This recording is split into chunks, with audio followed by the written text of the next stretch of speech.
గత ప్రభుత్వం తమ కంటిన బురదను ప్రస్తుత ప్రభుత్వానికి అంటించాలని చూస్తోందని రెవెన్యూ శాఖ మంత్రి పొంగులేటి శ్రీనివాసరెడ్డి విమర్శించారు.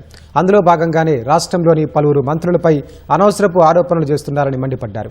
ఈ ప్రభుత్వం మీద అపనిందలు వేసి ప్రజలను నమ్మించాలని చూస్తున్నారన్న మంత్రి ప్రజలు నమ్మి మళ్లీ అధికారంలోకి వస్తే దోపిడీ చేయొచ్చనేది వాళ్ళ ఆలోచనగా చెప్పుకొచ్చారు. గత ప్రభుత్వ అక్రమాలన్నీ ఒక్కొక్కటిగా బయటకు వస్తున్నాయనే భయంతోనే తమపై దుష్ప్రచారాలు చేస్తున్నారంటూ ధ్వజమెత్తారు. ముందు ఏదో క్రషర్ అంటాడు, తర్వాత నాగోలులో నాదరగల్ అంటాడు, మరొకసారి వట్టి నాగులపల్లి అంటాడు.